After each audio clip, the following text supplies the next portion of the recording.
My mom would be at all my sporting events. Let's say I was playing football, okay? My mother would be on the sidelines, and if the play on the field started going one way, my mother would run along like, Mark, get him, get him. I'd be like, oh my gosh.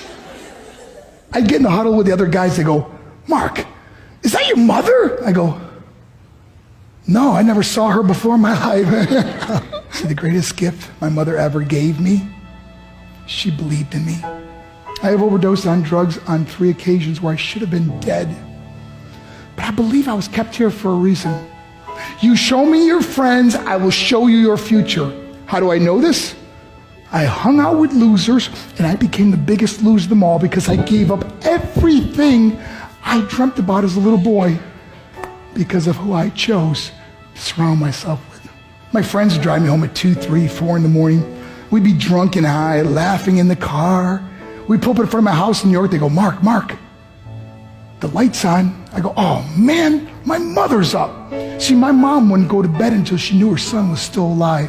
I'd walk in, she'd say, hi Mark, how was your night? I go, it was good, Mom, I'm just gonna go to bed. She goes, can I talk to you for a minute? I go, Mom, I'm tired, I'm just gonna go to bed. She goes, Mark, I haven't seen you all day and all night. Can I please talk to you? I said, man, just leave me alone. You bug me. I'd slam my bedroom door on the one person who believed in me. I was on a worldwide tour and we were wrestling overseas in Japan.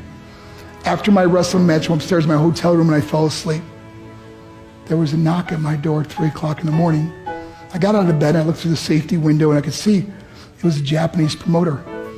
So I opened the door and he said, Mark, you need to call home. There's been an emergency. I went and got on the hotel room phone. I called back to the United States and said, hey, what's going on? They said, Mark, I don't know how to tell you this. I said, just tell me what happened. All of a sudden I started crying. They go, Mark, I can't tell you. I said, just say it. They said, Mark, your mother died. I just threw the phone down. I ran out of my hotel room. I took the elevator to the lobby, and when the doors opened up, I just ran out into the street.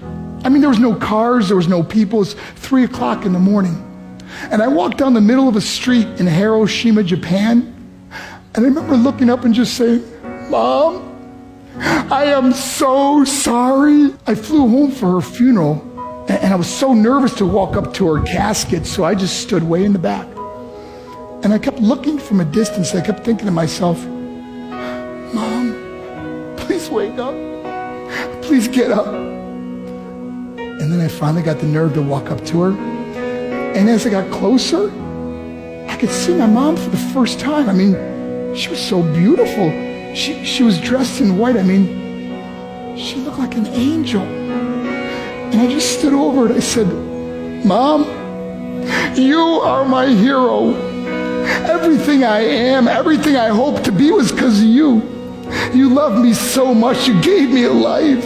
You're the only one that ever believed in me. How did it repay her?